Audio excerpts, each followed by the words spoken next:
আপনারা কেমন আছেন সবাই? আমি তো দেখলাম যে গতকালই এসে আপনারা বসেছিলেন, কষ্ট হয় নাই? সারাদিন খাওয়া দাওয়া করতে পেরেছিলেন তো? নামাজগুলো সময় মতো পড়তে পেরেছেন? মাশাআল্লাহ মাশাআল্লাহ, আল্লাহ তাআলা কবুল করুক, আমরা পড়ি আমিন। আপনারা শুনেছেন যে প্রতিটি বিভাগে আমরা একটি করে প্রোগ্রাম দিচ্ছি, একবার করে সফর করছি। তারই ধারাবাহিকতায় বরিশাল বিভাগের এই প্রোগ্রাম আমাদের মাসুদ ভাইয়ের কারণে বাধ্য হয়ে আমাকে পটুয়াখালীতে দিতে হয়েছে। মাসুদ ভাই এমন ভাবে ধরেছেন, রিকোয়েস্ট করেছেন, সেটাকে ডিনাই করার, রিজেক্ট করে দেওয়ার সুযোগ আর হয়নি। আলহামদুলিল্লাহ, খুব চমৎকার একটি শহর, অসাধারণ একটি নগরী। আমি উপর থেকে দেখছিলাম, খুব গোছানো, খুবই গোছানো সুন্দর একটি শহর, আলহামদুলিল্লাহ। আর পাশেই আছে আপনাদের বিশাল সমুদ্র সৈকত, যেখান থেকে সূর্যোদয় সূর্যাস্ত একসাথে দেখা যায়, ঠিক কিনা বলেন? বরিশাল বিভাগের প্রতি আগে থেকেই আমার আলাদা একটা টান, দুটো কারণে।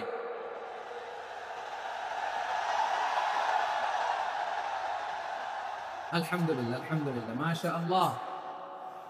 এই গণজোয়ারকে আল্লাহ তাআলা ইসলামের পক্ষে কবুল করে নিক। এই প্রাণ ঢালা উচ্ছ্বাস, ভালোবাসা, এটা কোরআনের জন্য, ইসলামের জন্য, ঠিক কিনা বলেন? কোন অপশক্তি এই গণজোয়ারকে ঠেকাতে পারবে না, কারণ যে ভালোবাসা আল্লাহর জন্য হয় সেটাকে ঠেকানো যায় না, ঠিক কিনা বলে? আমার প্রাণ প্রিয় পটুয়াখালীবাসী ভাইরা, বিশেষ দুটি কারণে বরিশাল বিভাগের প্রতি আমার আলাদা একটা ভালো লাগা। এর কারণ, এই অঞ্চলে আলেম ওলামা বেশি, ঠিক কিনা বলেন? আজকের এই প্রোগ্রামে অনেক কওমি মাদ্রাসার মুহতামিম সাহেবরা এসেছেন, আমি শুনেছি। আলী মাদ্রাসার প্রিন্সিপাল হুজুররা এসেছেন, খতিব সাহেবরা এসেছেন, ইমাম সাহেবরা এসেছেন, মুয়াজ্জিন সাহেবরা এসেছেন। এই বিভাগে আলেম ওলামা বেশি। তার প্রমাণ, এখানে এই বরিশালের ভেতরে আছে সারসিনা দরবার, ঠিক কিনা বলেন? অনেক হাক্কানি একটা দরবার। সারসিনার মরহুম পিশাক হুজুরের খেদমত করেছি আমি অনেকবার, সুযোগ হয়েছিলাম ছাত্র জামানায়। তো ওনাদের মাদ্রাসা কেন্দ্রিক অনেক খেদমত, আলহামদুলিল্লাহ। তারপর এই বিভাগে রয়েছে চরমনাই দরবার, ঠিক কিনা বলেন? ওনাদেরও বিশাল মাদ্রাসা, ধর্মীয় অঙ্গনে, মাদ্রাসা অঙ্গনে, রাজনৈতিক অঙ্গনে ওনাদের অনেক খেদমত। তারপরে এখানে আছে ঝালকাঠি এনএস কামিল মাদ্রাসা। আমরা কায়েস হুজুরের কথা শুনেছি, আল ইত্তেহাদ মা আল ইখতিলাফ, মতবিরোধের সাথে ঐক্য, অসাধারণ কথা। তো এই সমস্ত বড় বড় আল্লাহওয়ালাদের আগমন এই ভূখণ্ডে হওয়ার কারণে এখানে ধর্মীয় বিশৃঙ্খলা, মারামারি কম, আছে ঐক্য, ঠিক কিনা বলেন? বরিশাল বিভাগের প্রতি আমার বিশেষ ভালোবাসার এটা একটা কারণ। দুই নম্বর কারণ হচ্ছে, আমি ঢাকাতে যে মাদ্রাসায় পড়াশোনা করেছি, দারুন নাজাত সিদ্দিকিয়া কামিল মাদ্রাসা, আমার মাদ্রাসার শিক্ষক মন্ডলীর অধিকাংশ হচ্ছে এই বরিশালে, আলহামদুলিল্লাহ। আমাদের শ্রদ্ধেয় প্রিন্সিপাল হুজুর আফম আবু বকর সিদ্দিক হাফিজাহুল্লাহ ওয়া রাআহ, উনি এলাকা সহ পুরো দারুন নাজাত মাদ্রাসার অধিকাংশ আসাতাদা ইকরাম এই ভূখণ্ডে, এই অঞ্চলের হওয়ার কারণে ছোটবেলা থেকেই বরিশালের প্রতি আমার একটি ভালোবাসা। তো আমি অন্তরের অন্তঃস্থল থেকে আবারও শুভেচ্ছা জানাতে চাই।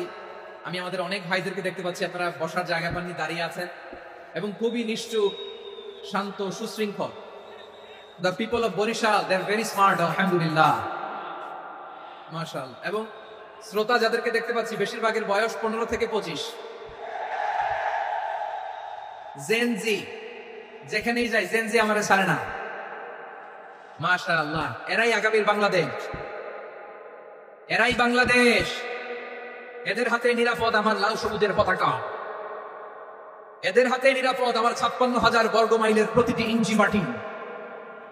এজন্য তোমাদেরকে সাবধান থাকতে হবে, সজাগ থাকতে হবে, দেশের জন্য, এদেশের সার্বভৌমত্বের জন্য, ঠিক কিনা বলেন? আমার প্রিয় ভাইরা, আপনারা এখন যেমনি নিশ্চুপ, নীরব, very quiet and calm, discipline, I like it, I love it. শেষ পর্যন্ত আপনারা এরকম নিশ্চুপ, নীরব, নিস্তব্ধ, নিঝুম থাকবেন তো আপনারা?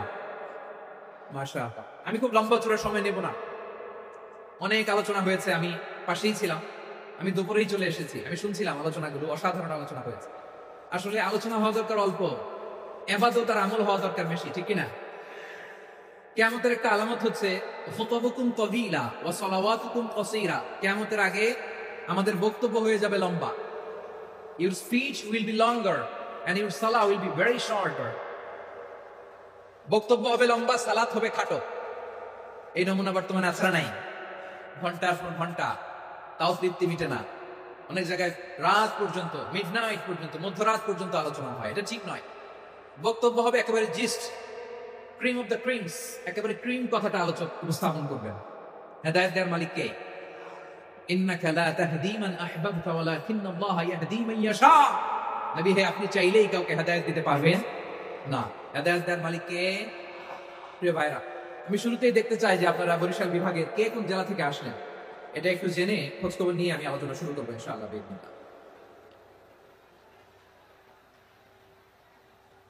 প্রিয় ভাইরা, আমি দেখতে চাচ্ছি আপনাদের এই বরিশাল বিভাগের ভোলা জেলা আছে না একটা, দ্বীপ জেলা, ওখান থেকে কেউ আসতে পারছেন না?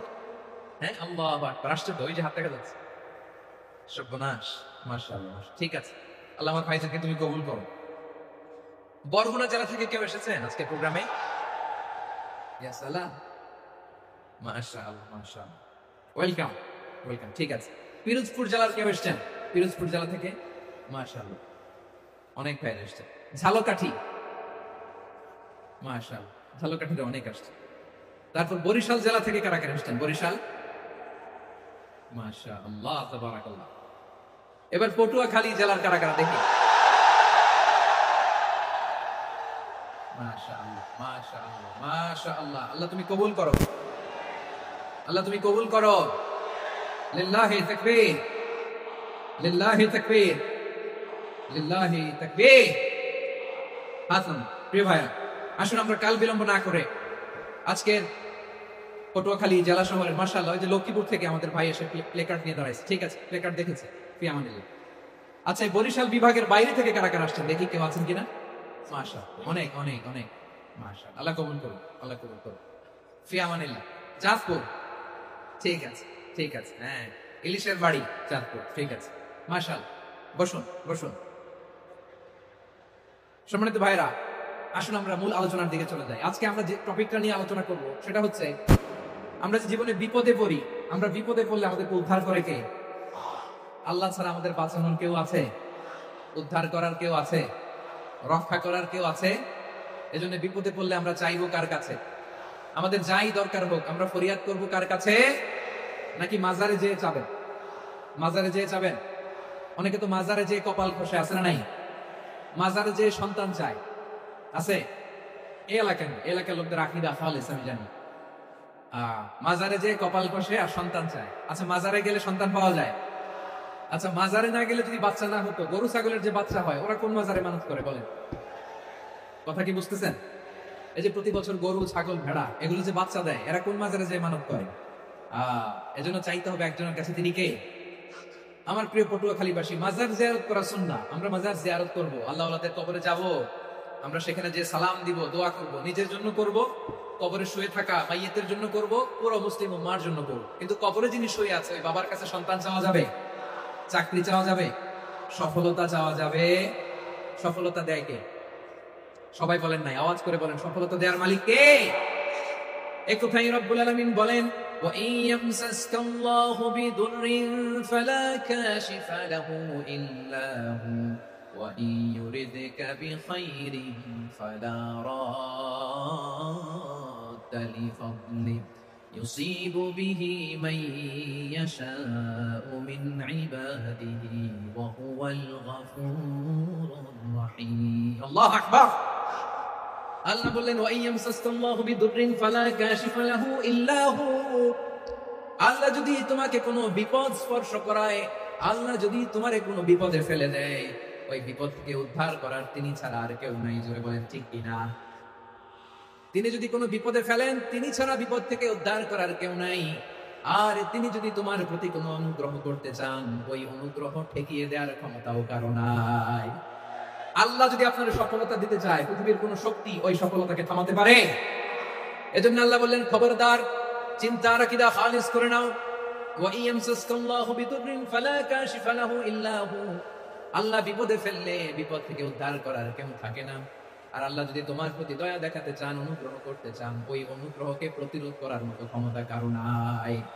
তিনি তার বান্দাদের মধ্য থেকে যাকে ইচ্ছা তাকে দেন, যত ইচ্ছা তত দেন। তিনি ক্ষমাশীল, তিনি মেহেরবান। সুবহানাল্লাহ। তিনি ক্ষমাশীল, তিনি মেহেরবান। তাহলে এই আয়াত থেকে আমরা বুঝতে পারলাম আমরা যদি বিপদে পড়ি আমাদেরকে কেউ বাঁচাতে পারে না। আমার বাবা আমারে বাঁচাতে পারে, হ্যাঁ, আমার মা আমাকে বাঁচাতে পারে, আমার বন্ধু আমারে বাঁচাতে পারে, আমার দলের কর্মী আমাকে বাঁচাতে পারে, আমার পীর সাহেব আমারে বাঁচাতে পারে। আমার পটুয়াখালীর ভাইরা খেয়াল রাখবেন, বাঁচাতে পারে এক মহান সত্তা, উদ্ধার করতে পারে এক মহান সত্তা। চিৎকার করে বলুন তিনি কে? আবার আল্লাহ বলেন, আম্মাই ইউজিবুল মুত্তাররা ইযা দাআহু ওয়া ইয়াকশিফুস সুআ ওয়া ইয়াজআলুকুম খুলাফাআল আরদ আইলাহুম মা'আল্লাহ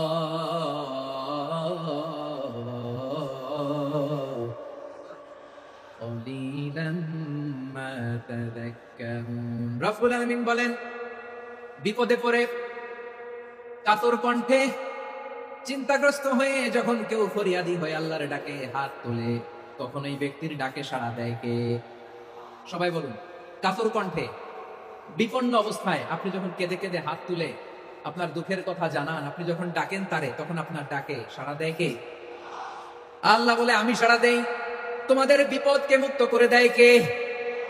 ওই আল্লাহর সাথে কোন উপাস্য আছে নাকি? কিন্তু খুব অল্প সংখ্যক লোকই তোমরা উপদেশ গ্রহণ করো কথাটা কার?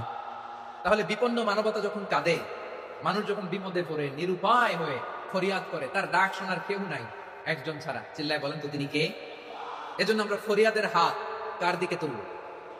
প্রিয় পটুয়াখালী বলেন, ফরিয়াদের দুটো হাত আমরা কার দিকে তুলবো?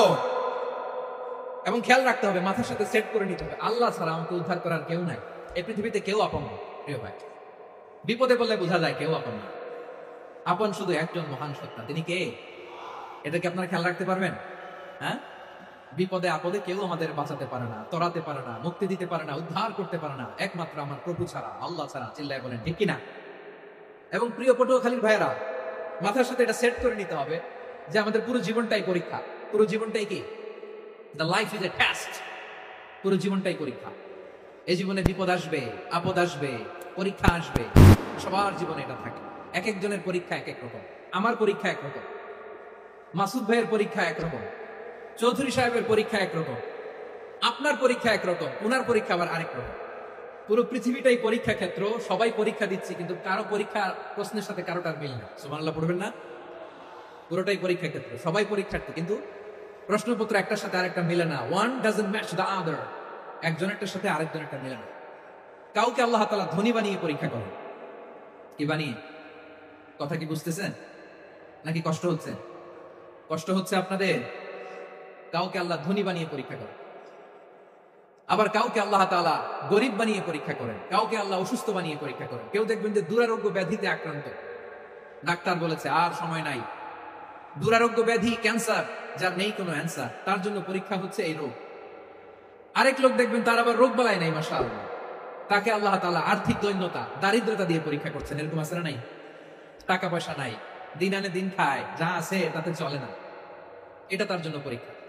আবার আরেক শ্রেণীর লোক দেখবেন তাকে আল্লাহ অসুস্থতাও দেয় নাই, দারিদ্রতাও দেয় নাই, তার দাম্পত্য জীবনে সমস্যা আছে না নাই? স্ত্রী কথা শোনে না, অথবা ছেলে মেয়ে কথা শোনে না। তাহলে পরীক্ষা সবার জীবনে আছে, এক একজনের পরীক্ষাটা এক এক রকম। আল্লাহ তাআলা দেখতে চায় যে এই পরীক্ষার সময় আমরা কিরকম রেসপন্স করি, how to deal with the test, কিভাবে এই বিপদ আপদ পরীক্ষাগুলোকে আমরা হ্যান্ডেল করব, ডিল করব। এটা হচ্ছে আজকের আলোচনার বিষয়। বুঝতে পেরেছেন সবাই আমার প্রিয় ভাইরা? তাহলে পরীক্ষাময় আমাদের জীবন, বিপদ আপদ পরীক্ষা, এটা মানুষের পিছু ছাড়ে না। সবার জীবনে পরীক্ষা আছে, নবীদের জীবনেও পরীক্ষা ছিল। সাহাবারা জিজ্ঞেস করেছেন, ইয়া রাসূলুল্লাহ, আইয়ুন নাসি আশাদ্দু বালাআন ফিদ দুনিয়া, এই দুনিয়ার বুকে কাদের পরীক্ষা সবচেয়ে বেশি? বিশ্বনবী বলেছেন, আল আম্বিয়া। এই পৃথিবীতে সবচেয়ে বেশি পরীক্ষা আল্লাহ তাআলা নিয়ে থাকেন নবীদের। কাদের? নবীদের। সুম্মাল আমসাল ফাল আমসাল, এরপরে নবীদের পরের স্তরে যারা, তাদের পরীক্ষা। এরপরে তাদের পরের স্তরে যারা, তাদের পরীক্ষা। সিদ্দিকীনদের, শুহাদাদের, সালিহিনদের, আল্লাহওয়ালাদের। যার ঈমান যত মজবুত, তার জীবনে পরীক্ষাও তত বেশি। চিল্লায় বলেন ঠিক কিনা? তাহলে মুমিনরা, বিশ্বাসীরা, আমরা কি পরীক্ষা বিপদ আপদে ভয় পাই? হ্যাঁ, বিপদ দেখলে ভয় লাগে আপনাদের? ভয় লাগে? হ্যাঁ, না, মুমিনরা বিপদে ভয় পায় না, তারা হতাশ হয় না, সুবহানাল্লাহ, তারা নিরাশ হয় না। বিশ্বাসীরা হাল ছেড়ে দেয় না, তারা ভরসা রাখে একজনের উপর। চিল্লায় বলতে হবে তিনি কে?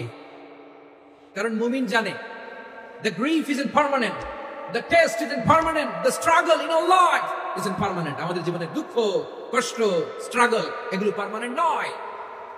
After every difficulties there is an ease. সব কষ্টের পরেই একটা সুখ আছে না নাই?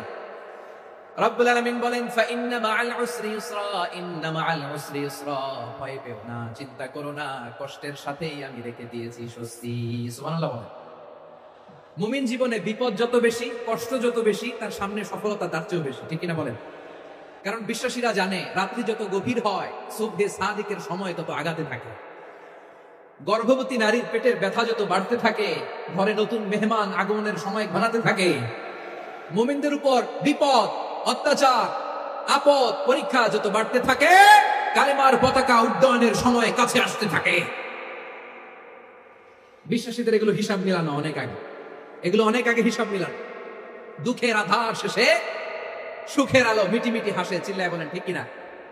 দুঃখের আধার শেষে আলোর প্রভাত হাসে, হতাশার কালো মেঘে যায় গো ভেসে, হতাশার কালো মেঘে যায় গো ভেসে।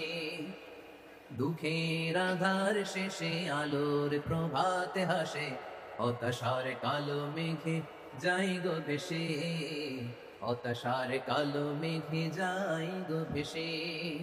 কোরআনের পাতায় পাতায় দেখো ইমানের পথ ঢাকা ব্যথার কাটায়, কোরআনের পাতায় পাতায় দেখো ইমানের পথ ঢাকা ব্যথার কাটায়। ভেঙে পড়ো না কভু হতাশ হয়ে, ভেঙে পড়ো না কভু হতাশ হয়ে, জ্বলে পুড়ে খাঁটি সোনা হগো শেষে, জ্বলে পুড়ে খাঁটি সোনা হগো শেষে। দুঃখের আধার শেষে আলোর প্রভাত হাসে, হতাশার কালো মেঘে যাই গো ভেসে, হতাশার কালো মেঘে যাই গো ভেসে। ঠিক কিনা বলেন? দুঃখ যত বেশি, পরীক্ষা যত বেশি, কষ্ট যত বেশি, সুখের সময় তত কাছাকাছি, চিল্লায় বলতে হবে ঠিক কিনা? এজন্য মুমিন জীবনে পরীক্ষা বেশি, মুমিনদের হতাশা নাই। মুমিনরা নিরাশ হয় না, হতাশ হয় কাফিররা। মুমিনরা কখনো হাল ছেড়ে দেয় না, মুমিনরা ভরসা রাখে একজনের উপর, তিনি কে? তাহলে আমার প্রিয় পটুয়াখালীবাসী, বিপদ থাকবে, পরীক্ষা থাকবে, এই বিপদ থেকে আমাদেরকে উদ্ধার করবেন একজন, তিনি কে? আমরা শুধু আল্লাহর উপরই ভরসা রাখবো। রাজি আছেন তো? চাইবো একজন সত্তার কাছে, আওয়াজ করে বলুন তিনি কে? একজন সত্তার কাছে চাইবে। বিশ্বনবী ওনার চাচাতো ভাই আব্দুল্লাহ ইবনে আব্বাস রাদিয়াল্লাহু তাআলা আনহুকে বললেন, ইয়া আব্দুল্লাহ ইবনে আব্বাস, হে আব্দুল্লাহ ইবনে আব্বাস, ইদা সাআলতা ফাসআলিল্লাহ, যখন চাইবে আল্লাহর কাছে যাও। ও আব্দুল্লাহ, যখন চাইবা আল্লাহর কাছে চাও। ওয়া ইদা ইসতাআনতা ফাসতাইন বিল্লাহ, যখন সাহায্য চাইবা আল্লাহর কাছে ফরিয়াদ করো। জেনে রেখো ও আব্দুল্লাহ, ওয়া'লাম আন্নাল উম্মাতা লাউ ইজতামাআত আলা আন ইয়ানফাউকা বিশাইইন লাম ইয়ানফাউকা ইল্লা বিশাইইন ক্বাদ কাতাবাহু আল্লাহু লাক। ও আব্দুল্লাহ, জেনে রেখো, মনে রেখো, গোটা বিশ্বের সবাই মিলে যদি তোমার উপকার করতে চায় ততটুকুই তারা করতে পারবে যতটুকু আল্লাহ তোমার নসিবে সেটা লিখে রেখেছে। ঠিক কিনা বলেন? আর যদি গোটা বিশ্বের সবাই মিলে তোমার বিরুদ্ধে কনস্পাইরেসি করে, ষড়যন্ত্র করে, গোটা বিশ্বের সবাই মিলেও যদি তোমার ক্ষতি করতে চায় ততটুকুই শুধু পারবে যেটা আল্লাহ তোমার জন্য বরাদ্দ রেখেছে। যতটুকু আল্লাহ তাআলা তোমার জন্য বরাদ্দ রেখেছে ততটুকুই ক্ষতি করতে পারবে, আর এক চুল বেশিও করতে পারবে না, কমও করতে পারবে না। চিল্লা বলেন ঠিক কিনা? এজন্য আমরা চাইবো কার কাছে? সবাই বলেন নাই, আওয়াজ করে বলেন কার কাছে? সব সময় আমরা আল্লাহর কাছে চাইবো, বিপদে আপদে, সুখে দুঃখে, সচ্ছল অবস্থায় অসচ্ছল অবস্থায়, পরাজয়ের সময় বিজয়ের সময়, সব সময় আমরা ভরসা রাখবো কার উপর? সবাই বলুন। একদল লোক আছে যারা বিপদে পড়লে আল্লাহরে ডাকে, আছে না নাই? পটুয়াখালীতে মাশাআল্লাহ নাই। বিপদ আসলে আল্লাহরে ডাকে, বিপদ নাই আল্লাহও নাই। বিপদে পড়লে নামাজ পড়ে, বিপদও নাই নামাজও নাই। বিপদে পড়লে জিকির করে, বিপদ যখন চলে যায় ওদের জিকির বন্ধ হয়ে যায়। এরকম আছে না নাই? কিছু লোক দেখবেন পরীক্ষা আসলে নামাজ পড়ে, আছে আছে। জেনজি আওয়াজ করা, এরকম আছে? এই কমন পড়ে গেছে, কমন পড়ছে। দেখবেন পরীক্ষার সময় নামাজ পড়ে, পরীক্ষাও নাই নামাজও আছে। এরকম কিছু লোক আছে অসুস্থ হলে আল্লাহরে বড্ড ভালোবাসে, আল্লাহরে খুব ডাকে। অসুস্থ হইলে অসুস্থতাও নাই, আল্লাহ স্মরণও নাই। দেখবেন কিছু লোক নির্বাচন আসলে খুব আল্লাহ হয়ে যায়, তখন দেখবেন মাথার মধ্যে হেজাব লাগায়, পাঞ্জাবি লাগায়, আল্লাহ হয়ে যায়। নির্বাচনও নাই, এরপরে আল্লাহর কথাও নাই। আছে না নাই? না, এরকম হওয়া যায়। সব সময় আমরা আল্লাহরে ডাকি, বিপদে আপদে সব সময় ভরসা রাখবো আমরা একজনের উপর। আওয়াজ করে বলেন তিনি কে? এ কথাই আল্লাহ তাআলা আমাদের চোখে আঙ্গুল দিয়ে জানিয়ে দিলেন, ফাইদা রাকিবু ফিল ফুলকি দা'আবুল্লাহা মুখলিসিনা লাহুদ্দিন ফালাম্মা নাজ্জাহুম ইলাল বাররি ইযা হুম ইউশরিকুন। আল্লাহ বলে একদল লোক আছে, তারা যখন নৌযানে চড়ে, জলযানে চড়ে, সাগরের মধ্যে যখন জাহাজে চড়ে, লঞ্চে চড়ে, তারা যখন তুফানের সম্মুখীন হয়, তখন তারা আল্লাহরে বড্ড বেশি ডাকে, একান্ত ভাবে ডাকে, বিশুদ্ধ চিত্তে ডাকে। আবার তুফান থেকে তাদেরকে সেফ জোনে নিয়ে, নিরাপদ জোনে নিয়ে যখন বন্দরে আমি আল্লাহ তাদেরকে বেরিয়ে দেই, ওই লোকগুলো আবার আমি আল্লাহর সাথে শিরিক করে। এরকম আছে না নাই? জাহাজে উঠছে, সাগরের মাঝখানে তুফান, ওই সময় দেখবেন আল্লাহ কারে কয়। এই কথা তো আপনাদেরকে বোঝানো সহজ, আপনার তো নদীর দেশের মানুষ। লঞ্চে চড়েন নাই কারা কারা দেখি?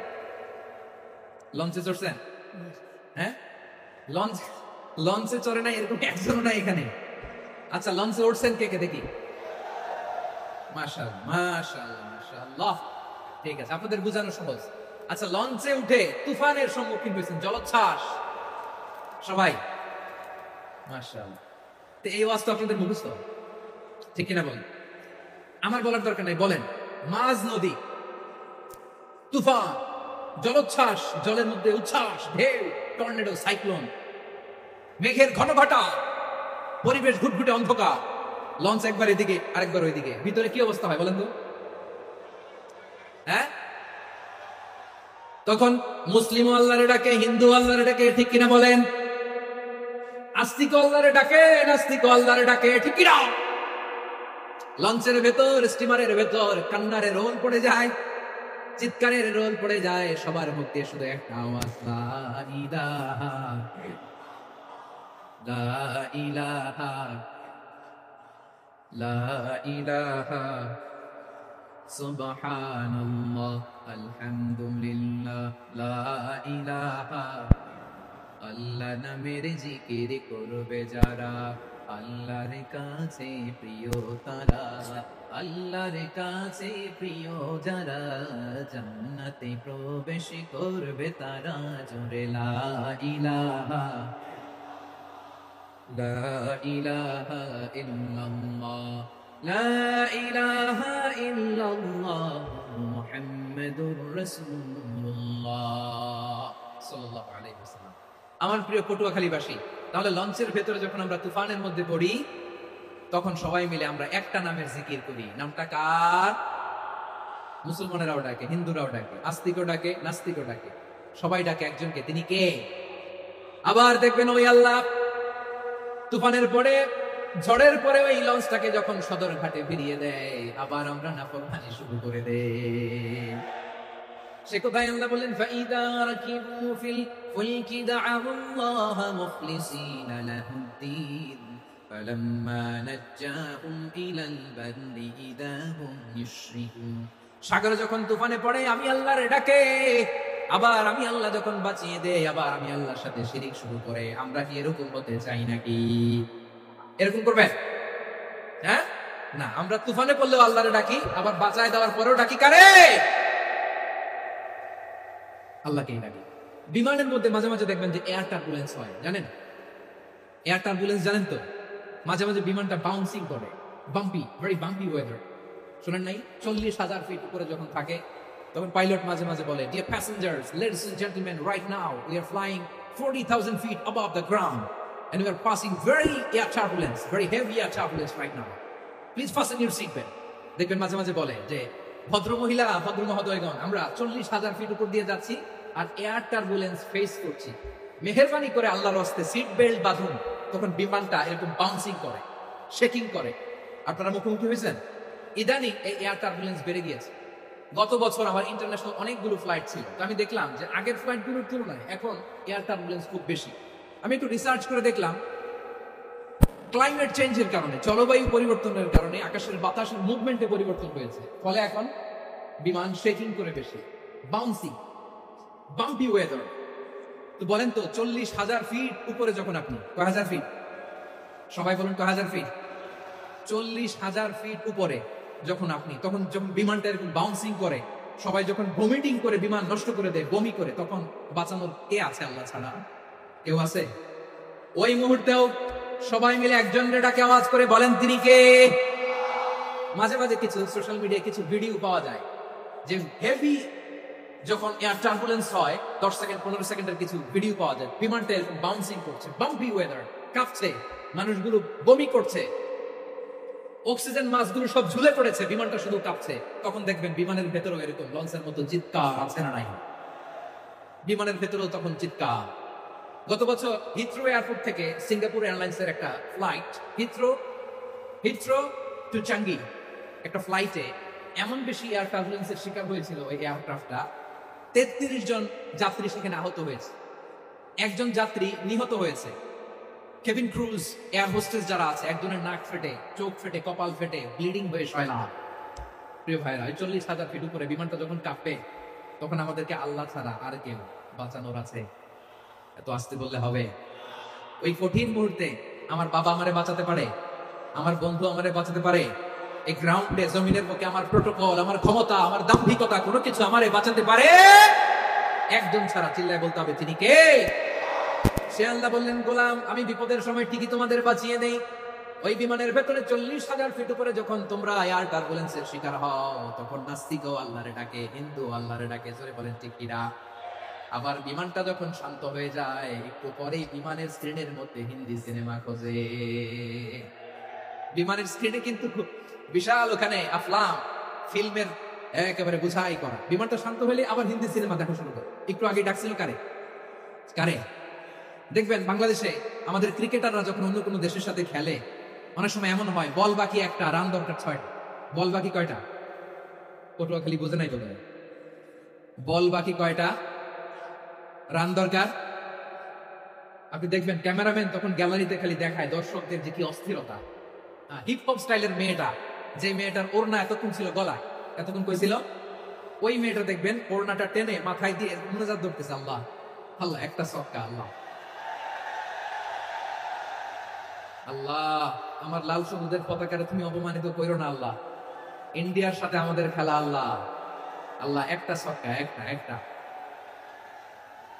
পুরো পুরো খেলা জুড়ে এই মেয়ের ওড়না ছিল গলায়, কিন্তু যখন 1 বলে 6 রান দরকার, ওড়না চলে আসছে কোথায়? মাথায়। আবার মুনাজাত আছে না নাই?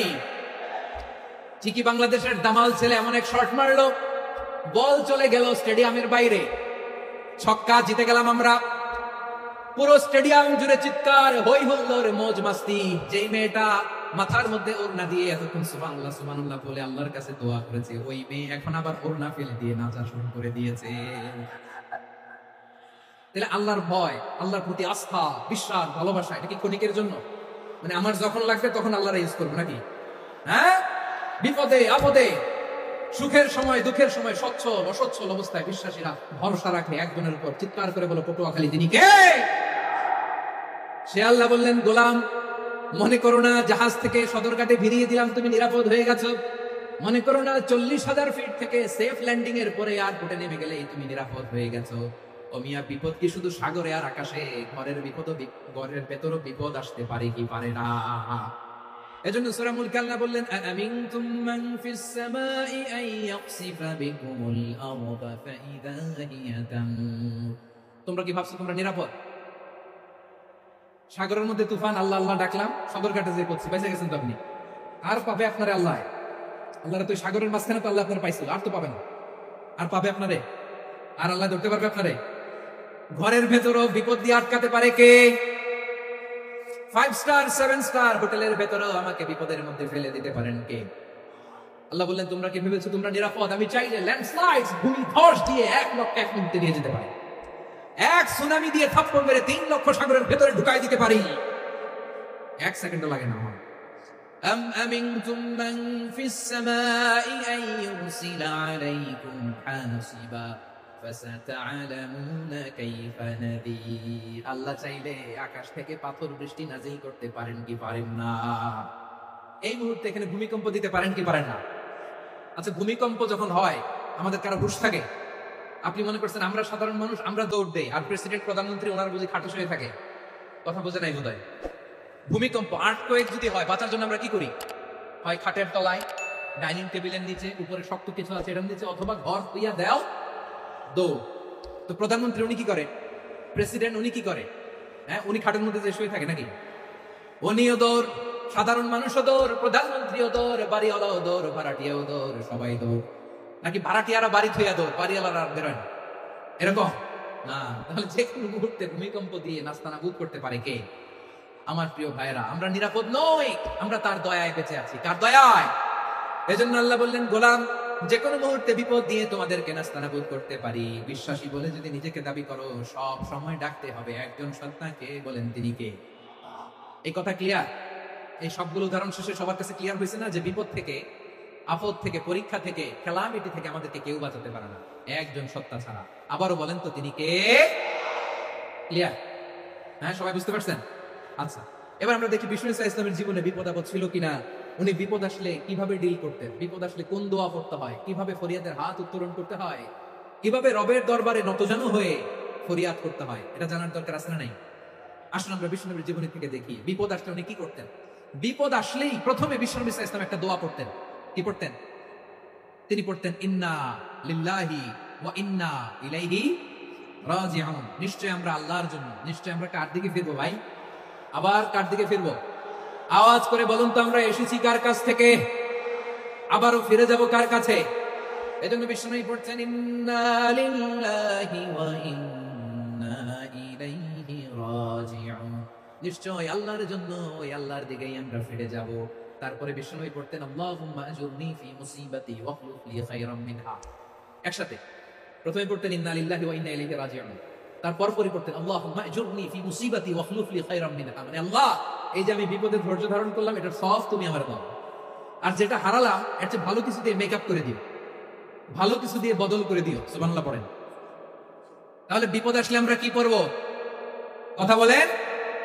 এই যে আমি শুয়েছিলাম, নাশিদ গাচ্ছিল ওরা, এদেশে পরস্পরে দেখা হলে দেয় সালাম, এদেশে আমজনতার হৃদয় জুড়ে পাকালাম, এদেশে বিপদ এলে সর্বজনে সর্বক্ষণে দোয়া পড়ে ইন্না লিল্লাহ। কি পড়ে?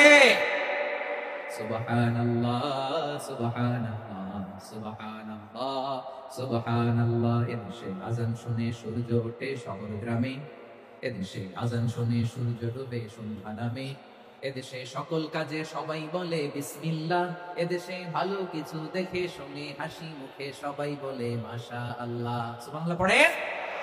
তাহলে বিপদ এলে আমরা কি পড়ি? কথা বুঝলে সবাই উত্তর দিতে হবে। বিপদ এলে কি পড়ি?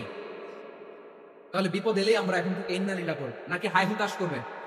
একদল আছে হাই হুতাশ করে, হায় আল্লাহ রে, মোর কি হইল রে, মই কি হরমু রে, মই কমবে যামু রে। আছে না নাই? এরকম বিলাপ করতে নিষেধ করেছেন বিষ্ণু। কি করব, কই যাব, কি হবে, হায় হায়, এরকম হাহুতাশ আছে না নাই? বিশ্বাসীরা হাহুতাশ করে না, তারা ইন্না লিল্লাহ পড়ে। কি পড়ে? মনে থাকবে? আমরা পড়বো ইন্না লিল্লাহি ওয়া ইন্না ইলাইহি রাজিউন। নিশ্চয়ই আমরা আল্লাহর জন্য, আমরা আল্লাহর দিকেই ফিরে যাব। এরপর পড়বো আল্লাহুম্মা আজুরনি ফি মুসিবাতি ওয়াখলুফ লি খায়রাম মিনহা। আল্লাহ, আমি যে বিপদে ধৈর্য ধারণ করলাম এটার সওয়াব দিও, আর যা হারালাম তার চেয়ে ভালো কিছু দিয়ে বদল করে দিও। সুবহানাল্লাহ পড়েন। বিশ্বনবীর হাদিস শুনলেন উম্মে সালামা রাদিয়াল্লাহু তাআলা আনহা। ওনার স্বামী হলো আবু সালামা। মজার ঘটনা খেয়াল করে শুনেন আমার প্রিয় কলিজার টুকরা ভাইয়েরা। কানগুলো খরগোশের কানের মতো খাড়া করে আমার দিকে তাকান। সাইয়্যিদাতুনা উম্মে সালামা রাদিয়াল্লাহু তাআলা আনহা, ওনার স্বামীর নাম আবু সালামা। শ্রেষ্ঠ দম্পতি, শ্রেষ্ঠ ফ্যামিলি। প্রথমে হিজরত করেছিলেন হাবাসায়, পরে হিজরত করেছেন মদিনায়। উহুদ যুদ্ধের পরে ওনার স্বামী আবু সালামা ইন্তেকাল করলেন, শহীদ হলেন। সুবহানাল্লাহ পড়েন। যখন আবু সালামা ইন্তেকাল করল, উম্মে সালামা রাদিয়াল্লাহু তাআলা আনহা কেঁদে কেঁদে হয়রান। আর নবীর শিখানো বাণী অনুযায়ী তিনি বারবার পড়ছিলেন ইন্না লিল্লাহ। কি পড়ছিলেন? মুই কই যামু, কি হরবো, এগুলো বলে নাই। কি বলছে? ইন্না লিল্লাহ। যেহেতু বিষ্ণুনবী বলেছেন কেউ যদি বিপদের প্রথম ধাক্কায় পড়ে ইন্না লিল্লাহি ওয়া ইন্না ইলাইহি রাজিউন, আল্লাহুম্মা আজুরনি ফি মুসিবাতি ওয়াখলুফ লি খায়রাম মিনহা, তাহলে এই বিপদে যে সে যা হারালো তার চেয়ে শ্রেষ্ঠ কিছু দিয়ে আল্লাহ তার বদল দিয়ে দিবে। এই হাদিস শুনে উম্মে সালামা রাদিয়াল্লাহু তাআলা আনহা ওনার প্রাণ প্রিয় স্বামী আবু সালামার ইন্তেকালের পরে চোখের পানি ছাড়ে আর পড়ে ইন্না লিল্লাহি ওয়া ইন্না ইলাইহি রাজিউন আল্লাহুম্মা আজুরনি ফি মুসিবাতি ওয়া আখলুফনি খায়রাম মিনহা। বারবার এই দোয়া পড়ে চোখের পানি ছাড়ে, এই দোয়া পড়ে চোখের পানি ছাড়ে, আর মনে মনে বলে আবু সালামার মতো ভালো মানুষ মদিনাতে নাই, আবু সালামার চেয়েও ভালো মানুষ মদিনাতে নাই, তার চেয়ে ভালো মানুষ কি করে আল্লাহ তাআলা আমারে দিবে, তার চেয়ে ভালো মানুষ তো আমি মদিনাতে দেখি না। চোখের পানি দিয়ে বুক ভাষায় আর নবীর হাদিসের উপর আমল করে পড়ে ইন্না লিল্লাহি ওয়া ইন্না ইলাইহি রাজিউন, ইন্না লিল্লাহি ওয়া ইন্না ইলাইহি রাজিউন। পড়তে পড়তে চোখের পানি ছাড়ে আর চিন্তা করে বিশ্বনবী বললেন, এই দোয়া পড়লে যেটা হারালাম তার চেয়ে ভালো কিছু দিয়ে আল্লাহ পুরস্কার দেয়। আবু সালামার চেয়ে ভালো মানুষ মদিনার মধ্যে আর কে হতে পারে? কি আজীব তামাশা, কি অবাক করা ঘটনা। কিছুদিন পরে দেখা গেল সাইয়্যিদুল মুরসালিন রাহমাতাল লিল আলামিন স্বয়ং বিশ্ব নবী উম্মে সালামাকে বিয়ের প্রস্তাব পাঠিয়েছে। স্বয়ং বিশ্ব নবী উম্মে সালামা রাদিয়াল্লাহু তাআলা থেকে বিয়ের প্রস্তাব পাঠিয়েছেন। উনি রাজি হয়ে গেলেন, বিয়ে হয়ে গেল, উনি হয়ে গেলেন উম্মুল মুমিনিন, আমাদের মা, পুরো মুসলিম উম্মার মা। চিৎকার করে বলেন আল্লাহু আকবার। তাহলে আমার প্রাণ প্রিয় ভাইরা, বিপদে পড়লে আমরা পড়বো ইন্না লিল্লাহি ওয়া ইন্না ইলাইহি রাজিউন আল্লাহুম্মা আজুরনি ফি মুসিবাতি ওয়া আখলুফনি খায়রাম মিনহা। পড়বেন? পড়বেন না? যারা যারা বিপদ আসলে এই দোয়াটা পড়বেন এখন থেকে আওয়াজ করে ইনশাআল্লাহ বলেন। যা হারাইছেন তার চেয়ে শ্রেষ্ঠ জিনিস দিয়ে বদলা দিবে কে? বিশ্বাস হয়? একটু সন্দেহ লাগে মনে? একটু সন্দেহ আছে? যাদের বিশ্বাস হবে তাদেরকে আল্লাহ উত্তম বদলা দেবে, ঠিক কিনা বলেন? তাহলে বিপদে পড়লেই প্রথমে আমরা এটা করব। দোয়াগুলো যদি এখন মুখস্থ না হয়, এই যে রেকর্ডিং হচ্ছে, পেয়ে যাবে, কালকেই পেয়ে যাবে, শুনে শুনে মুখস্থ করবেন। আমার মায়েরা, আমার বোনেরা, আপনাদের জন্য 3টি মাঠের অ্যারেঞ্জমেন্ট করা হয়েছে, আমি জানি। আপনারা এই দোয়াগুলো করবেন, আপনার স্বামীকে শেখাবেন, সন্তানকে শেখাবেন, আপনার পুরো পরিবারটাকে জান্নাতের টুকরো বানিয়ে দিবে কে? তাহলে বিপদ আসলে প্রথমে কি করতে হবে এটা জেনে গেলাম। এরপরে বিপদ আসলে নিজেকে কি করে আল্লাহর কাছে সঁপে দিতে হয় এটাও জানার দরকার আছে না? বিপদে প্রথমে ইন্না লিল্লাহ করলাম, ধৈর্য ধারণ করলাম, বিপদ থেকে উদ্ধারের সর্বোচ্চ চেষ্টা করলাম। আমার কাজ যখন শেষ, তখন আমি আমার এই বিষয়টা আল্লাহর কাছে সঁপে দিই। কার কাছে সুপর্দ করব? কার কাছে? বিপদে বললে কেমন করে নিজেকে আল্লাহর কাছে সঁপে দিতে হয় আসুন সাইয়েদনা ইব্রাহিম আলাইহিস সালামের জীবনী থেকে জানি। আল্লাহর খলিল ইব্রাহিম আলাইহিস সালাম আমাদের মতো সমাজ ব্যবস্থা পায় নাই। আমরা জন্মের পরে আমাদের কানের ভেতরে আজান দিয়েছে কে? একামত দিয়েছে কে? আমাদের বাপ-দাদারা আমাদের কানে আজান দিয়েছে কি? দেয় নাই। আমাদের জন্মের পরেই তো আজান, একামত, বাড়ির পাশে মসজিদ, প্রতিদিন আজান, জুমার খুতবা, প্রতি মাসে মাসে তাফসীরুল কোরআন মাহফিল, মসজিদ, মিনারা, অভাব নাই, ঠিক কিনা বলেন? আপনি যেই সুন্দর ইসলামিক এনভায়রনমেন্ট পেয়েছেন, আমাদের ইব্রাহিম খলিল উনি কি এরকম পেয়েছিলেন?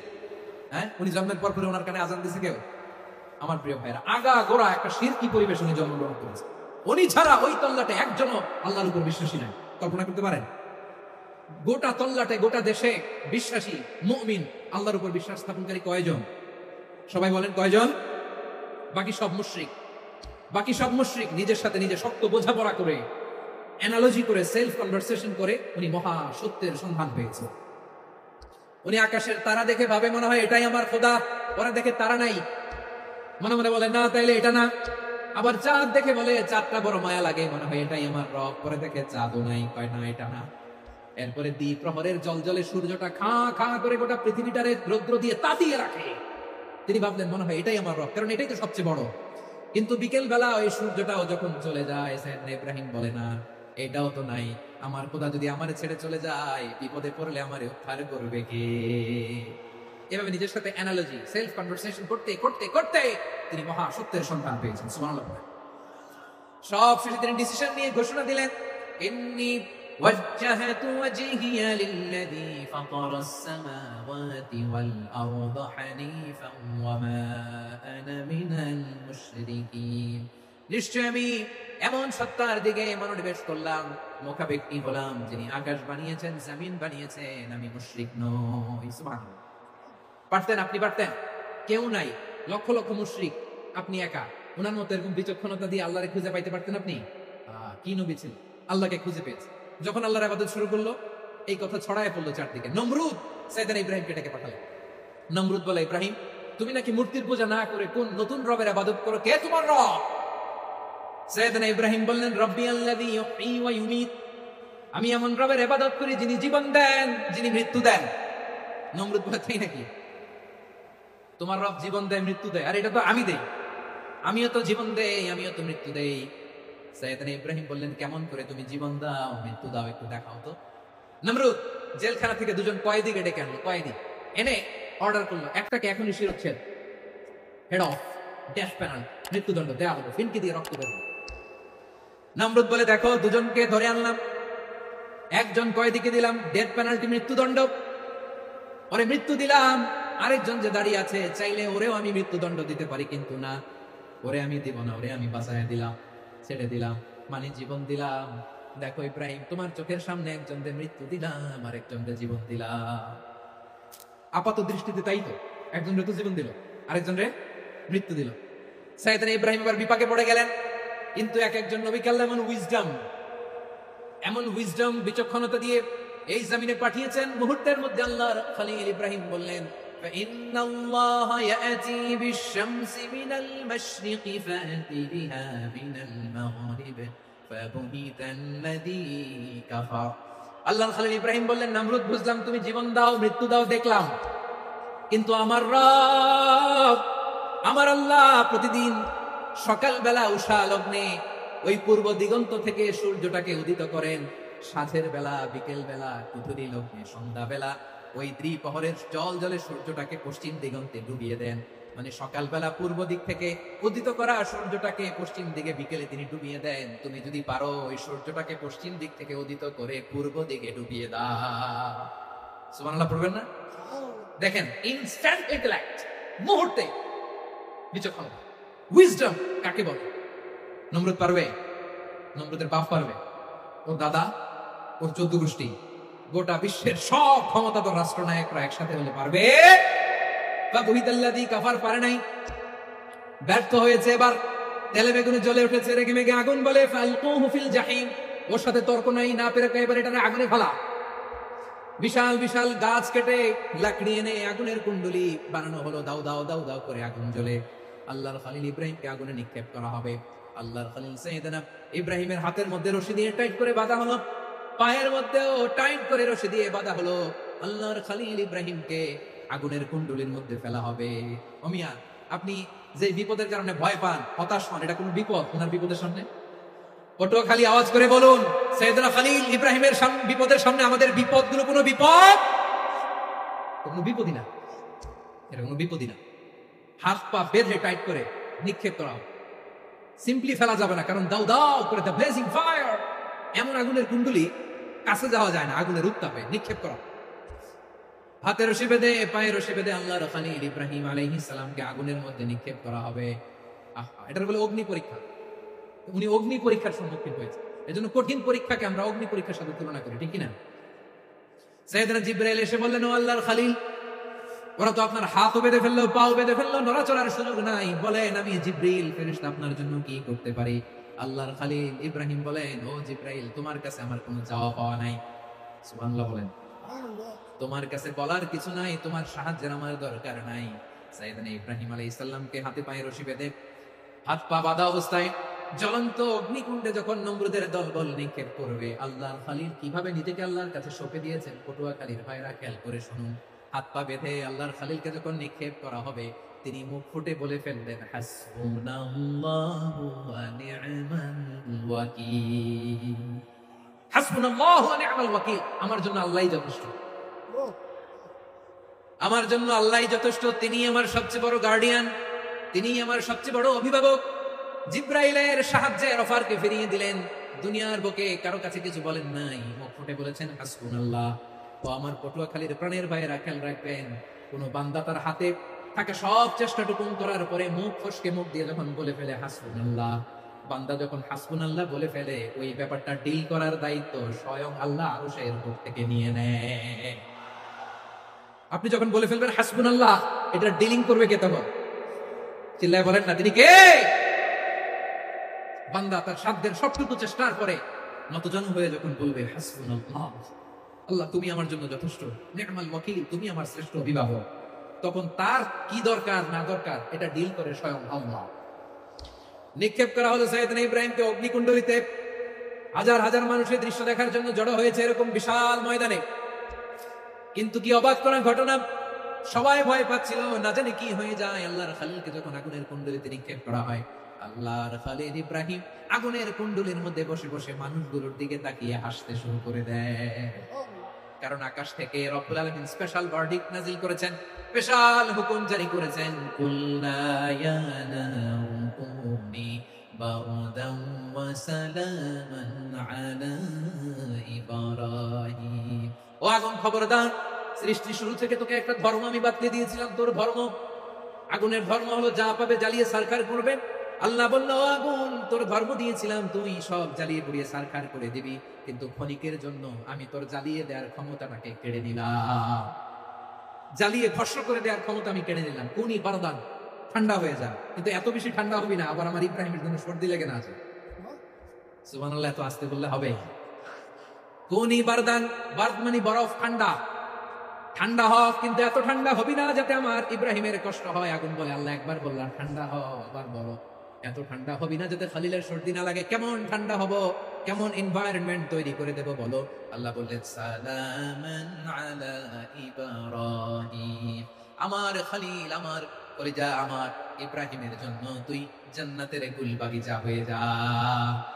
ও ভাই, নবী মুসার মতো ঈমান হলে রাস্তা হবে সাগর জলে, নবী ইউসুফের মতো ঈমান হলে একে একে দরজা খুলে, নবী ইব্রাহিমের মতো ঈমান যদি আজও থাকে বিদ্যমান, অগ্নিকুণ্ডে দেখতে পাবে খুবসুরতে ফুলভাগা। কুলনা ইয়া নারু কুনি বারদান ওয়া সালামান আলা ইব্রাহিম। বান্দা যখন মুখ দিয়ে বলে হাসবুনাল্লাহ, আমার আল্লাহ আমার জন্য যথেষ্ট, এই বলে যখন নিজেকে সঁপে দেয়, তার কি লাগবে ওই দায়িত্ব স্বয়ং নিয়ে নেয় কে? সবাই বলেন, স্বয়ং নিয়ে নেয় কে? তাহলে আমার প্রিয় ভাইরা, বিপদের শুরুতেই আমরা বলবো ইন্না লিল্লাহ। শুরুতে কি বলবো? এরপরে যেই বাক্যটা পড়ে নিজের পরিস্থিতিকে আল্লাহর দরবারে সঁপে দিব, সেটা হচ্ছে হাসবুনাল্লাহ। সেটা কি? বিষ্ণু বলেন, লা ইয়াজালু লিসানুকা রাতাবান মিন যিকরিল্লাহ, সব সময় আল্লাহর স্মরণ দিয়ে, জিকির দিয়ে জিহ্বাটারে সিক্ত রাখো। আর শয়তানু জাসিমুন আলা কলবি ইবনে আদম, শয়তান বনি আদমের কলবে খামচি মেরে বসে থাকে। ফাইদা যাকারাল্লাহ খালাসা, মানুষ যখন আল্লাহ স্মরণ করে জিকির করে, শয়তান দৌড়ে পালায়। ওয়া ইদা গাফালা ওয়াসওয়াসা, যখনই বনি আদম গাফিল হয় তখনই শয়তান তার হৃদয়ে ওয়াসওয়াসা দেয়। এজন্য বিপদে পড়লে ইন্না লিল্লাহ, নিজের সব টুকুন করার পরে, নিজের রোল প্লে করার পরে নিজেকে আমরা কি বলে সঁপে দিব? সবাই বলেন, সবাই বলতে হবে, আরো জোরে বলে, মনে থাকবে? বিপদে পড়লে প্রথমে ইন্না লিল্লাহ, এরপরে নিজেকে যখন সঁপে দিব তখন হাসবুনাল্লাহ। এরপরে কঠিন বিপদে যখন বিশ্বনবী পড়তেন তখন কি করতেন?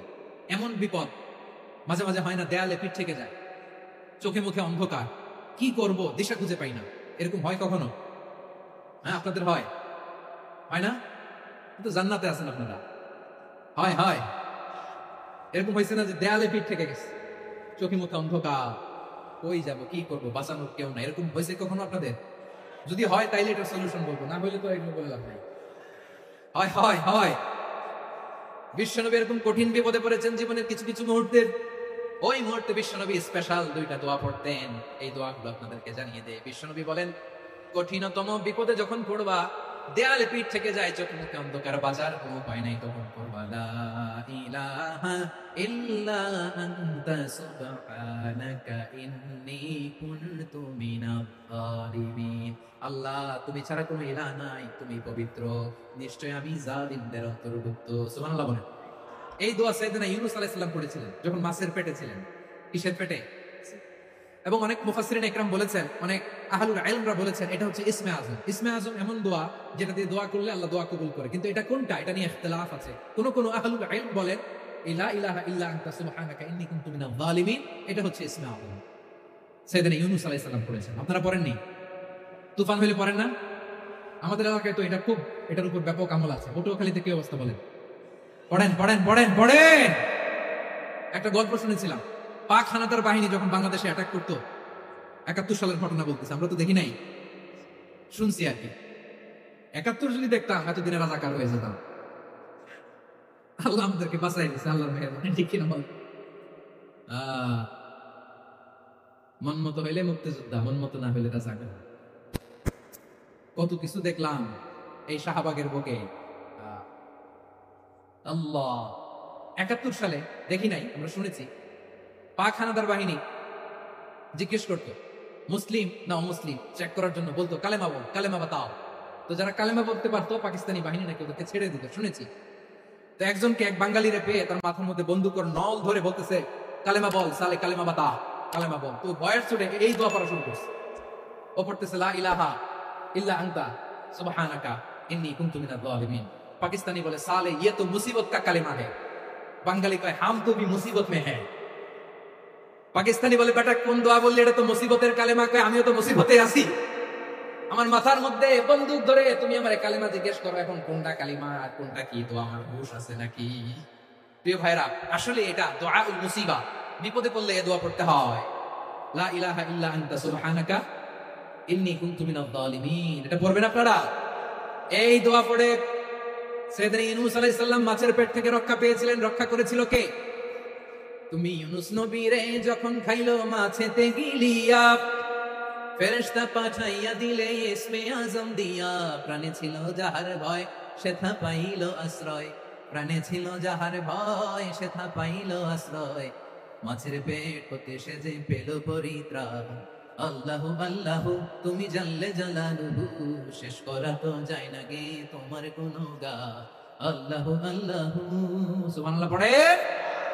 লা ইলাহা ইল্লা আনতা সুবহানাকা ইন্নী কুনতু মিনাজ জালিমিন। বিষ্ণু বললেন দেয়ালে পিঠ থেকে গেলে, চোখে মুখে অন্ধকার, বাঁচার কোনো উপায় নাই, তখন এই দোয়াটা পড়তে হবে। এই দোয়া পড়ে আল্লাহর কাছে ফরিয়াদ করলে বিপদ মুক্ত করবেন কে? কেন এই দোয়াটা আল্লাহর কাছে বড্ড প্রিয় জানেন ভাইরা? কারণ এই দোয়ার মধ্যে তিনটা জিনিস আছে। আমি যেরকম আঙ্গুল উঁচু করেছি এরকম করেন তো। তিনটা। কয়টা? তিনটা। এক নম্বরে হচ্ছে তাওহীদ, দুই নম্বরে তাসবিহ, তিন নম্বরে তাকরীর। আই রিপিট, আবারও বলছি, এক নম্বরে তাওহীদ, দুই নম্বরে তাসবিহ, তিন নম্বরে তাকরীর। এই দোয়াটা আল্লাহর কাছে এত পছন্দনীয় কারণ এই দোয়ার প্রথম অংশে আছে তাওহীদ, আল্লাহর একত্ববাদের ঘোষণা। লা ইলাহা ইল্লা আনতা, ও আল্লাহ আপনি ছাড়া কোনো ইলাহ নাই, উপাস্য নাই। এই কথা বললে আর আল্লাহ বড় খুশি হয়ে যায়, সুবহানাল্লাহ পড়েন। এই দোয়ার দ্বিতীয় অংশে আছে তাসবিহ, মানে আল্লাহর প্রশংসা, প্রশংসা সূচক বাণী। সুবহানাক সুবহানাক সুবহানাক, ও আল্লাহ আমি আপনার পবিত্রতা ঘোষণা করছি, সুবহানাক। এই কথা শুনলেও আল্লাহ খুশি হয়ে যায়, সুবহানাল্লাহ পড়েন। এই দোয়ার তৃতীয় অংশে আছে তাকরীর, তাকরীর মানে পাপের স্বীকৃতি। তাকরীর মানে কি?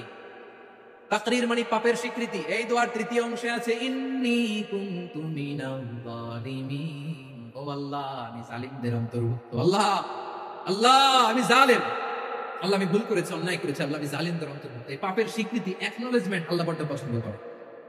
যখন আল্লাহর কাছে আপনি ছোট হবেন, ছোট হতে হতে যত ছোট হবে ওই দৃশ্যটা দেখতে আল্লাহ বড় পছন্দ করে, সুবহানাল্লাহ বলে।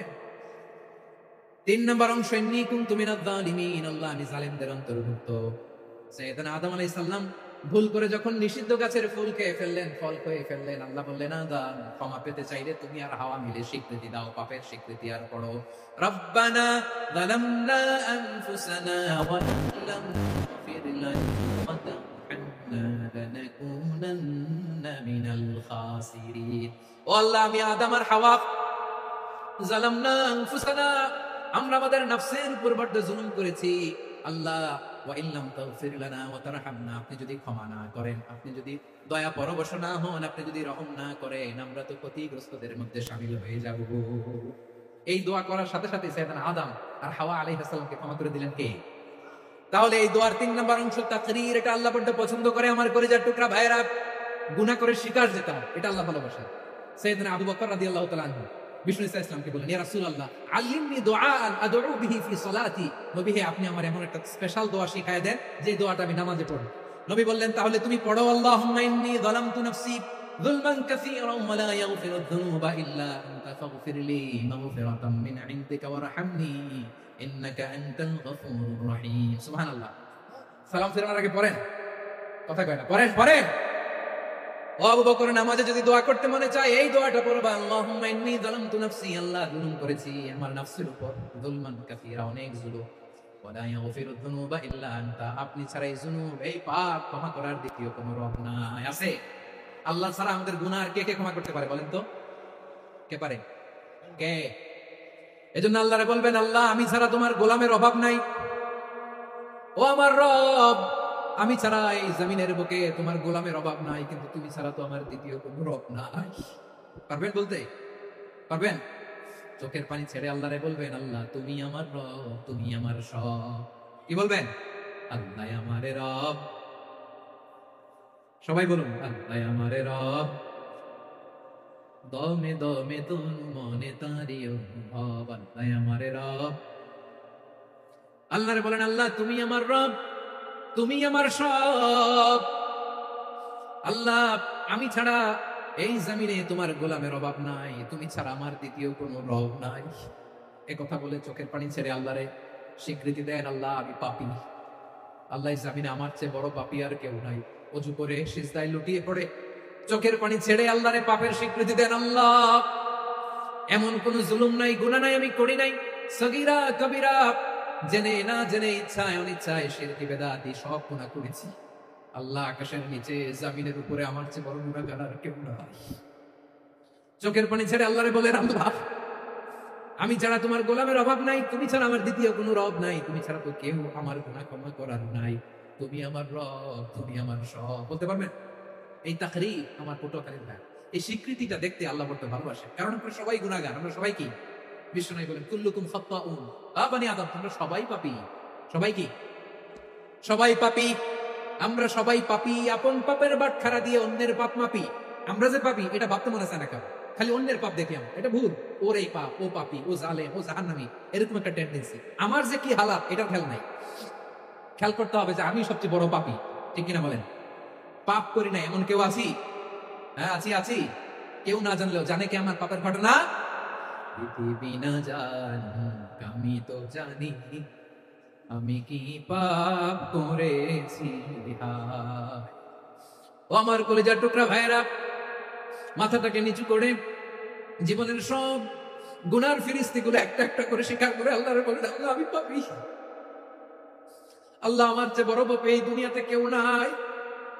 আকাশের নিচে জমিনের উপরে আমার চেয়ে বড় পাপী কেউ নাই। একটা একটা করে আল্লাহ স্বীকার করি আমি পাপী। সব পাপের স্বীকৃতি দিলাম। পৃথিবী না জানুক আমি তো জানি, আমি কি পাপ করেছি।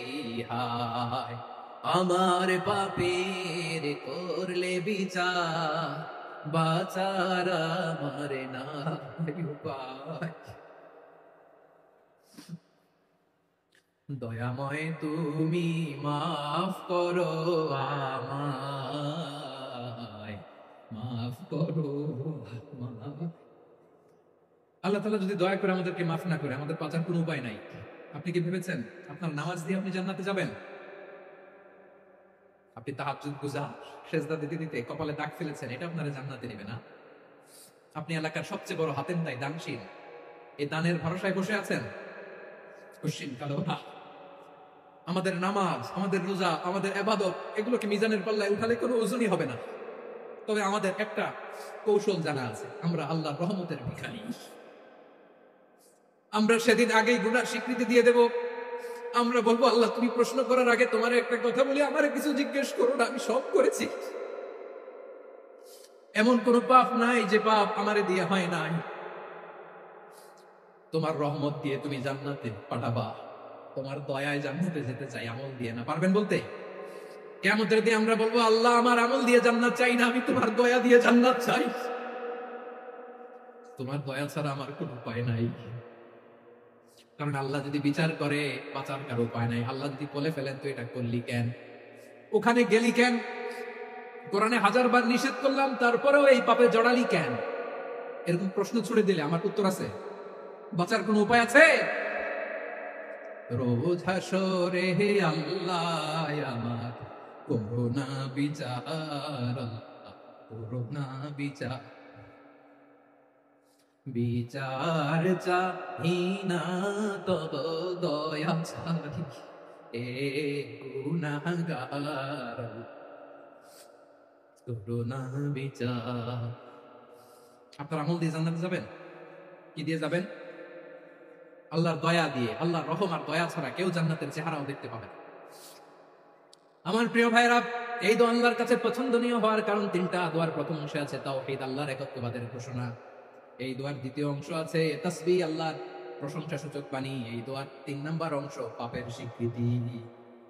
তাহলে আমরা সবাই গুনাহগার, আমরা আল্লাহর কাছে পাপের স্বীকৃতি দিয়ে বলবো, ও আল্লাহ ইন্নী কুনতু মিনাজ জালিমিন, আমরা জুলুম করেছি, পাপ করেছি, অন্যায় করেছি আল্লাহ, বুঝতে পারি নাই, শয়তানের ওয়াসওয়াসায় পড়ে, বন্ধুর পাল্লায় পড়ে, নফসের খায়েশ মেটাতে যে আল্লাহ করে ফেলেছি। তুমি গুনাহ না মাফ না করলে আমাদের গুনাহ মাফ করার দ্বিতীয় কেউ নাই, ঠিক কিনা বলেন? এভাবে অনুতপ্ত হয়ে যদি আল্লাহর কাছে দোয়া করেন, দেয়ালে পিঠ থেকে গেছে, কোন রাস্তা নাই বের হওয়ার, ওই মুহূর্তে আপনাকে বিপদ থেকে উদ্ধার করবে কে? বিশ্বনবী চরম বিপদে পড়লে দুটো দোয়া পড়তেন। প্রথম হলো এটা, লা ইলাহা ইল্লা আনতা সুবহানাকা ইন্নী কুনতু মিনাল জালিমিন। এই দোয়াটা আমরা বেশি বেশি পড়ব প্রিয় ভাই। রাজি আছেন? সবাই আওয়াজ করে পড়ুন ইনশাআল্লাহ। আমার প্রিয় ভাইয়েরা, বিপদে পড়লে বিশ্বনবী আরো একটা দোয়া পড়তেন, লা ইলাহা ইল্লাল্লাহুল আযীমুল হালিম, লা ইলাহা ইল্লাল্লাহু রাব্বুল আরশিল আযীম, লা ইলাহা ইল্লাল্লাহু রাব্বুস সামাওয়াতি ওয়াল আরদি ওয়া রাব্বুল আরশিল কারীম। এই যে বললাম, রেকর্ড হয়ে গেছে। এখন তো আর ইনস্ট্যান্ট মুখস্থ না হলো, পরে মুখস্থ করতে হবে। আল্লাহ ছাড়া কোনো উপাস্য নাই, তিনি সুমহান, মহাসহিষ্ণু। আল্লাহ ছাড়া কোনো উপাস্য নাই, তিনি সুমহান, আরশের অধিপতি। আল্লাহ ছাড়া কোনো উপাস্য নাই, তিনি আকাশের মালিক, জমিনের মালিক, তিনি সুবিশাল, আরশের অধিপতি। সুবহানাল্লাহ পড়েন এই দোয়াটা। কেউ যদি পড়ে যদি এর ওসিলা করে দোয়া করে, তাকে বিপদ থেকে মুক্তি দেয় কে? মনে থাকবে আপনাদের? তাহলে বিপদের প্রথম ধাক্কায় কি যেন পড়তে হয়? ইন্না লিল্লাহ। তারপরে কি বলে আল্লাহর কাছে নিজেকে সঁপে দিতে হয়?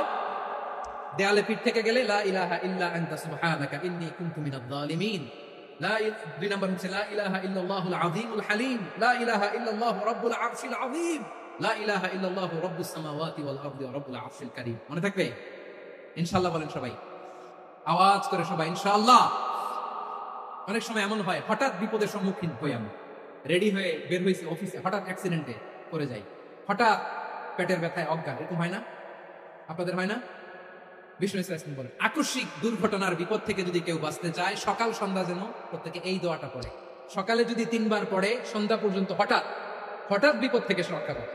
Two be protected from sudden calamity, sudden disaster, sudden calamity. হঠাৎ বিপদ, হঠাৎ ভয়ঙ্কর কোন আকস্মিক বিপদ থেকে আল্লাহ বাঁচায়। সকালে পড়লে সন্ধ্যা পর্যন্ত প্রোটেক্টেড, সন্ধ্যাবেলায় যদি 3 বার পরে সকাল পর্যন্ত প্রোটেক্টেড। সুবহানাল্লাহ পড়ে। দোয়াটা কি? দোয়াটা হচ্ছে বিসমিল্লাহিল্লাযী লা ইয়াদুররু মা ইসমিহি শাইউন ফিল আরদি ওয়ালা ফিস সামাই ওয়া হুয়াস সামিউল আলীম। ছোট না? অনেক ছোট, মুখস্থ করবেন। বিসমিল্লাহিল্লাযী লা ইয়াদুররু মা ইসমিহি শাইউন ফিল আরদি ওয়ালা ফিস সামা। ওই আল্লাহর নাম নিচ্ছি, যে আল্লাহর নামের বরকতে আকাশ জমিনের কোনো কিছু কারো কোনো ক্ষতি সাধন করতে পারে না।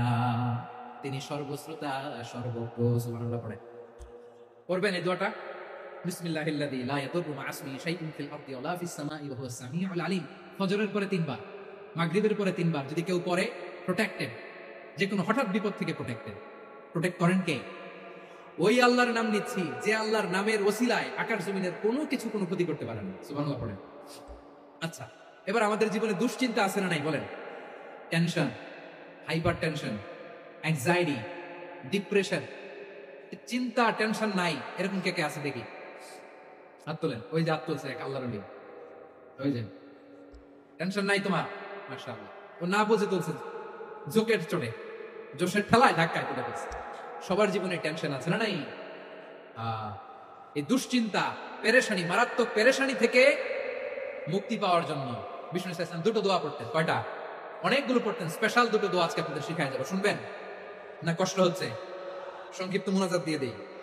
ওরে আল্লাহ, আমি তো 9:30 ক্রস করে ফেলছি মাসুদ ভাই, খেয়াল করে নি। আর কয়েক মিনিট? ঠিক আছে, ঠিক আছে। পেরেশানিতে পড়লে, টেনশনে পড়লে এই দোয়াটা, প্রিয় ভাইরা, বিষ্ণু ইসলাম যখন খুব বিপদে পড়তেন, দুশ্চিন্তা ওনাকে ঘিরে ধরতো, উনি পড়তেন ইয়া হাইয়্যু ইয়া কাইয়্যুম বিরহমাতিকা আস্তাগীথ, ইয়া হাইয়্যু ইয়া কাইয়্যুম বিরহমাতিকা আস্তাগীথ, ইয়া হাইয়্যু ইয়া কাইয়্যুম, হে শাশ্বত অবিনশ্বর, হে চিরঞ্জীব, বিরহমাতিকা আস্তাগীথ, তোমার রহমতের উসিলায় তোমার কাছে ফরিয়াদ করি। এটা বলতেন। আবার আরেক বর্ণনা এসেছে ইয়া হাইয়্যু ইয়া কাইয়্যুম বিরহমাতিকা আস্তাগীথ আসলিহ লি শা'নি কুল্লাহু ওয়া লা তাকিলনি ইলা নাফসি তারফাতা আইন। আসলিহ লি শা'নি কুল্লাহু, আল্লাহ আমার সবকিছু আপনি সেটেল করে দেন। আমাদের সব ঝামেলা সেটেল করে দিতে পারে কে? আমরা তো সেটেলমেন্টের জন্য এসপি সাহেবের কাছে যাই, ডিসি সাহেবের কাছে যাই, অমুক ভাইয়ের কাছে যাই, তমুক ভাইয়ের কাছে যাই। এই দোয়া পড়লে আরশের উপর থেকে আপনার ম্যাটার সেটেল করে দিবে কে? তাহলে পড়বেন ইয়া হাইয়্যু, এ চিরঞ্জীব। হাইয়্যু মানে চিরঞ্জীব, যিনি চিরকাল বেঁচে থাকবেন, মরবেন না। আল্লাহ মরবেন? তার কোনো লয় আছে? ক্ষয় আছে?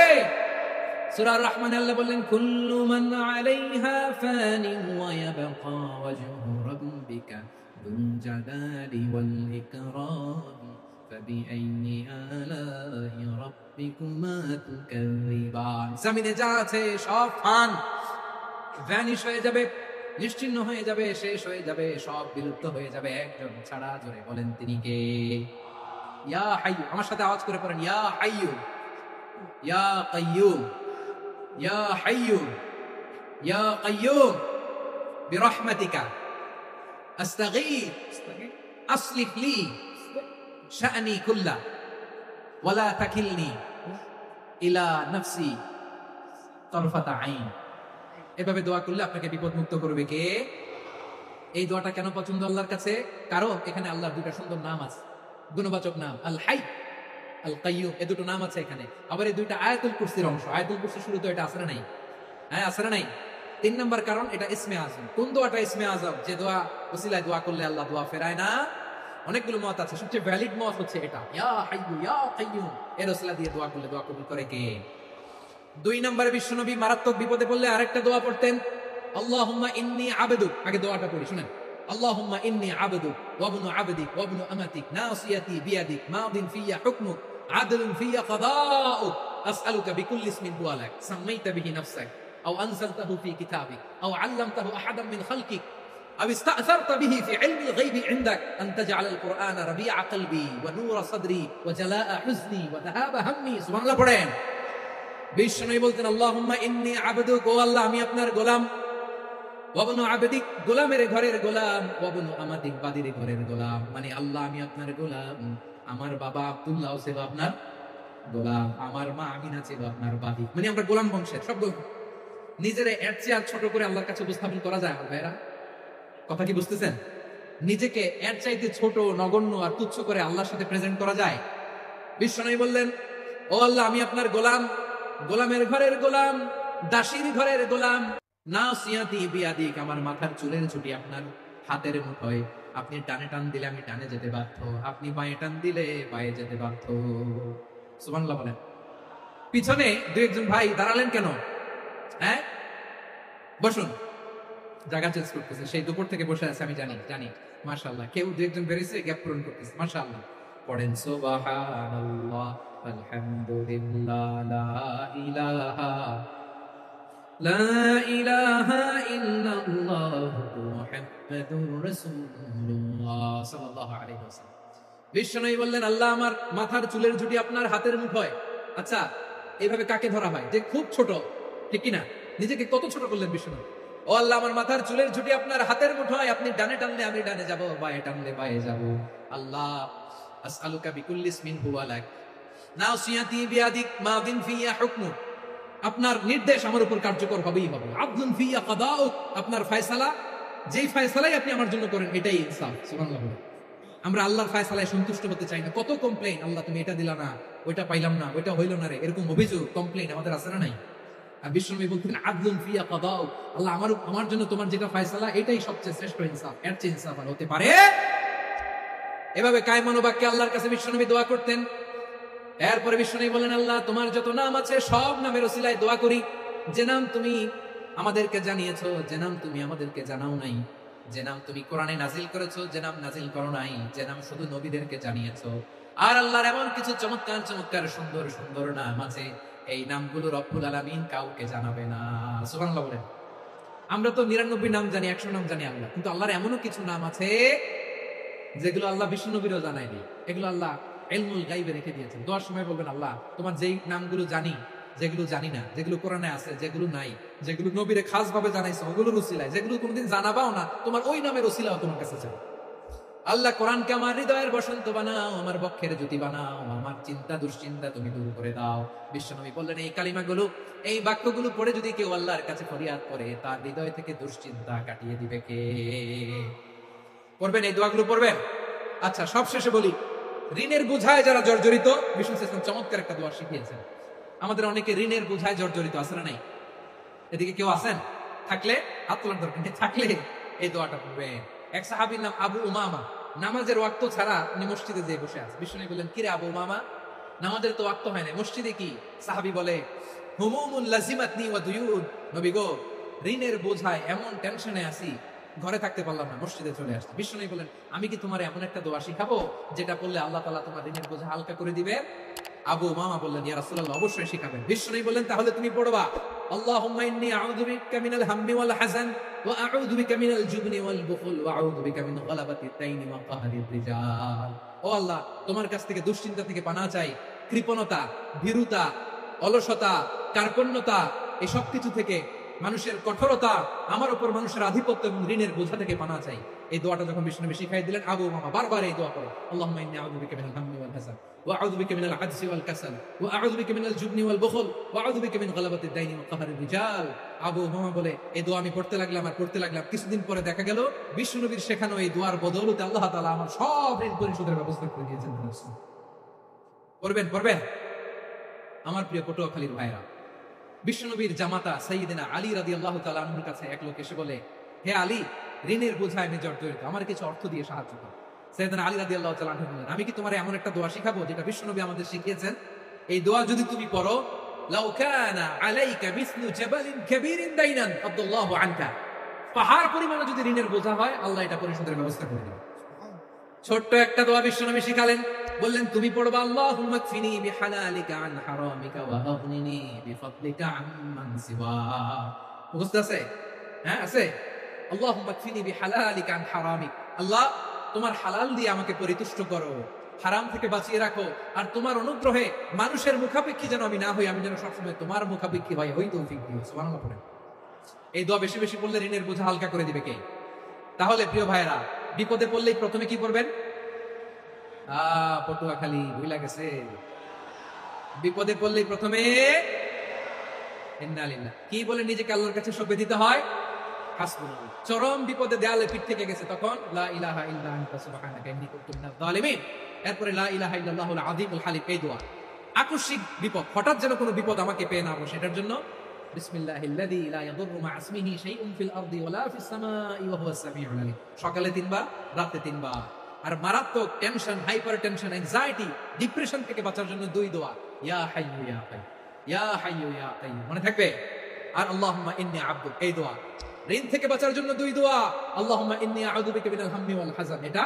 আর আল্লাহুম্মা কফিনি বিহালালিকা আন হারামিকা ওয়া আগনিনি বিফাদলিকা আম্মান সিওয়াক। আর সব সময় পড়ার জন্য একটা আমল দিয়ে যাই, উঠতে বসতে, অফিসে যাচ্ছেন, অফিস থেকে ফিরতেছেন, বসে আছেন, শুয়ে আছেন, ছোট্ট এক শব্দে আমরা যেন বেশি বেশি পড়ি, আস্তাগফিরুল্লাহ। আওয়াজ করে আমার সাথে পড়ুন, আস্তাগফিরুল্লাহ। আবার পড়ুন, আস্তাগফিরুল্লাহ। আল্লাহ রাসূল সাল্লাল্লাহু আলাইহি ওয়াসাল্লাম বলেন, মান লাজিমাল ইস্তিগফার, যে সব সময় এরকম ইস্তিগফারের সাথে লেগে থাকে, জাআলাল্লাহু লাহু মিন কুল্লি দীকিন মাখরাজা, আল্লাহ তাআলা তাকে কোনো বিপদে আটকান না, সে জীবনে আটকাবে না। যে কোনো বিপদে আল্লাহ তার রাস্তা বের করে দেবেন। Way out, you will get a way out, solution. সুবহানাল্লাহ। ওয়া মিন কুল্লি হাম্মিন ফারাজা, দুশ্চিন্তা মুক্ত হবে। ওয়া ইয়ারযুকহু মিন হাইসু লা ইয়াহতাসিব, এমন জায়গা থেকে আল্লাহ রিজিকের বন্দোবস্ত করবে যেটা সে কল্পনাও করে না। আওয়াজ করে পড়ুন সুবহানাল্লাহ। তাহলে মনে থাকবে আস্তাগফিরুল্লাহর কথা। সব শেষ কথা বলবো, সব শেষ। আমার প্রিয় ভাইরা, এটা গেল নিজের বিপদ। কিসের বিপদ? নিজে যদি বিপদে পড়ে। অন্যের বিপদ যদি দেখেন, এটার জন্য একটা দোয়া আছে। অনেক সময় আমরা দেখি হাসপাতালে ক্যান্সারের 3rd স্টেজে চলে গেছে, লোকটা হ্যাংলা হয়ে, চিকন হয়ে, হায়রে কি কষ্ট পায়, দেখি না? বিষ্ণুই বলে, একটা দোয়া যদি কেউ অন্যের কোনো বিপদ দেখে পড়ে, ওই বিপদ তার জীবনে কখনো আসবে না। শুনবেন? শোনার আগ্রহ আছে? অনেক সময় হয় যে আমরা মহাসড়ক দিয়ে যখন চড়ি, দুর্ঘটনায়, আইরে আল্লাহ, দুর্ঘটনায় মানুষের মাথা একদিকে, দেহ আরেকদিকে, ব্লিডিং, এরকম হয় না? আল্লাহ তুমি হেফাজত করো।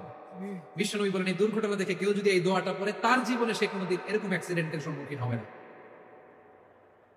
শুনবেন?